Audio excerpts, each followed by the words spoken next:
Fala galera, estamos aqui em mais um vídeo do nosso canal João Edu. Essa semana eu gostaria de falar com vocês sobre um componente curricular da área de História, tanto do ensino fundamental quanto do ensino médio, que é a colonização da América Portuguesa. Esse termo colonização, ele vem sendo bastante debatido pela história nos últimos anos, mas ele ainda é um conceito importante para a gente compreender o que foi a história do nosso país, a história do Brasil. O período conhecido como História do Brasil Colonial ou História da América Portuguesa Colonial vai de 1500, quando os portugueses chegam na América, até 1808, quando a família portuguesa, a família real portuguesa chega aqui no Brasil e aí acontece o fim do Pacto Colonial. Esse Pacto Colonial não começa já em 1500. Por quê? Porque Portugal não se interessa primeiramente em entrar e ocupar o território, o seu território na América, tá?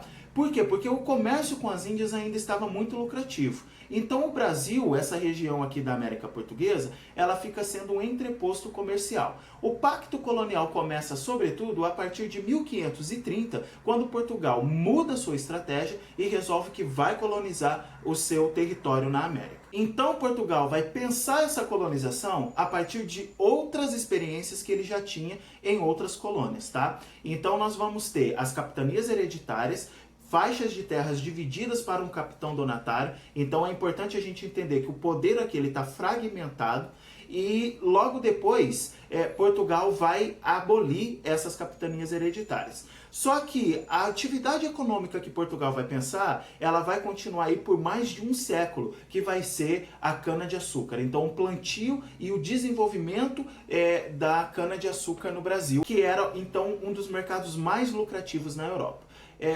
Quase sempre a gente vê na história que esse plantio, o desenvolvimento dessa cultura da cana-de-açúcar, ela tem algumas características bem específicas do que Gilberto Freire, por exemplo, vai chamar da sociedade do engenho.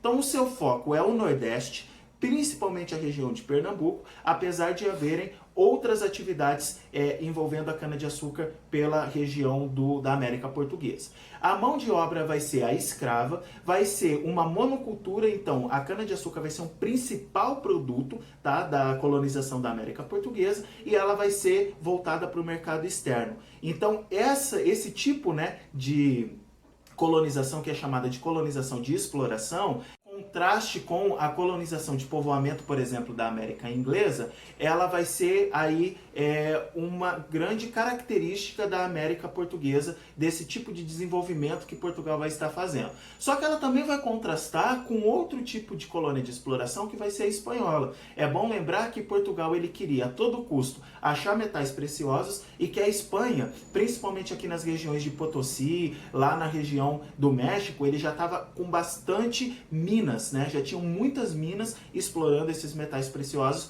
principalmente a prata. Bom, voltando então para a América Portuguesa, nós vamos ter aí esse eixo colonial, esse pacto colonial, onde somente Portugal vai poder explorar essas riquezas, e já no século XVII, acontece entre os séculos XVII e XVIII, acontece um deslocamento desse eixo comercial que sai da região do Nordeste e para o primeiro ciclo econômico, que é a cana-de-açúcar, para a região das Minas Gerais, tá? Com o começo do ciclo do ouro. Então nós vemos o deslocamento desse eixo econômico da região do Nordeste, com a exploração da cana-de-açúcar, para a região do Sudeste, com a exploração do minério, a exploração do ouro e dos metais preciosos das Minas Gerais.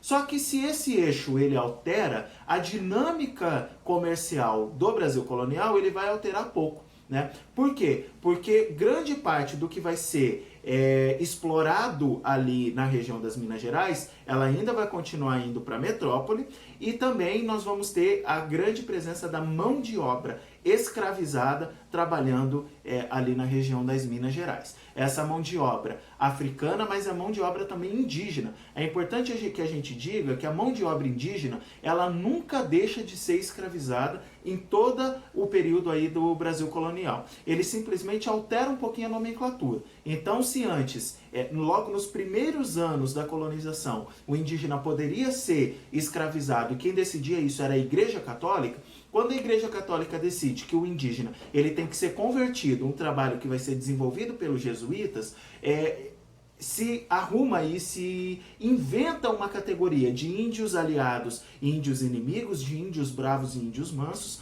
Os índios bravos poderiam ser capturados e a sua mão de obra poderia ser utilizada como compulsória, o que significa uma mão de obra escravizada, tá? E aí, capturar o indígena para utilizar a mão de obra dele compulsória é uma dos objetivos das entradas, das bandeiras, tá?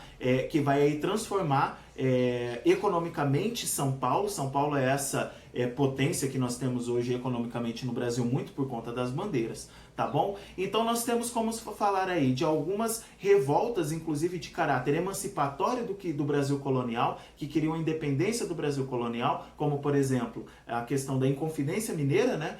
Dia 21 de abril, então é dia de Tiradentes. E também nós temos como falar de algumas outras revoltas, guerras, como a Guerra dos Emboabas, que vai acontecer ali na região de Minas Gerais, por essa disputa pelo ouro.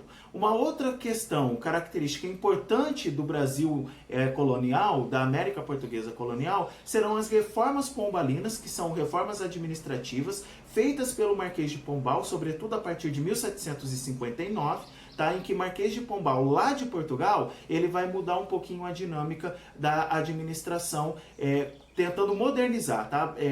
Pombal é tido como um déspota esclarecido e ele vai começar a modernizar. Uma das principais questões, né, que Pombal ele faz aí nessa reforma administrativa é que ele expulsa os jesuítas, por exemplo. Os indígenas que estavam ali reduzidos nas missões, eles agora vão ser, essas missões elas vão passar da mão de clérigos, de jesuítas, né, de pessoas da igreja, para a mão de pessoas fora da igreja que vão ter ali essa responsabilidade de ainda tomar conta dos povos indígenas. E aí, já para a gente terminar, para a gente encerrar essa característica, é um apanhado geral. Sei que faltou falar muita coisa e eu sei que algumas coisas passaram muito corrido, mas falar um pouquinho do protagonismo indígena, né? Os indígenas, eles são protagonistas o tempo todo na história do Brasil colonial.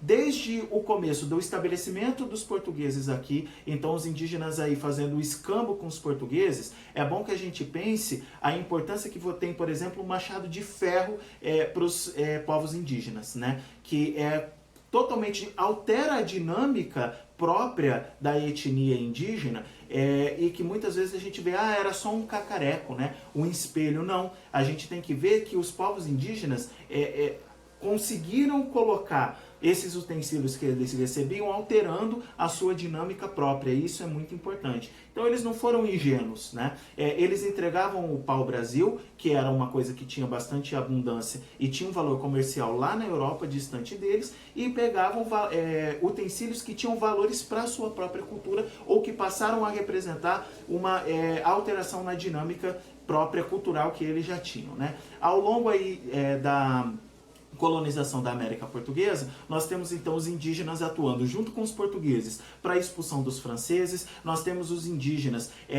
auxiliando os portugueses a entender todo esse território, a pegar as chamadas drogas do sertão, principalmente lá na região norte do Brasil. Se hoje a Amazônia ela é brasileira, isso se deve muito aos povos indígenas, ou a grande parte da Amazônia é brasileira, né? Isso se deve muito aos povos indígenas, e as próprias entradas e bandeiras, as próprias monções que está lá no Sérgio Buarque de Holanda, se vocês quiserem podem pesquisar, eles têm aí um caráter que os próprios povos indígenas eles ajudavam e eles que ordenavam essas entradas pelo território. Não tem como a gente pensar no Brasil sem pensar nos povos indígenas, e não tem como não entender o protagonismo dos povos indígenas nesse processo do Brasil colonial, da América Portuguesa colonial.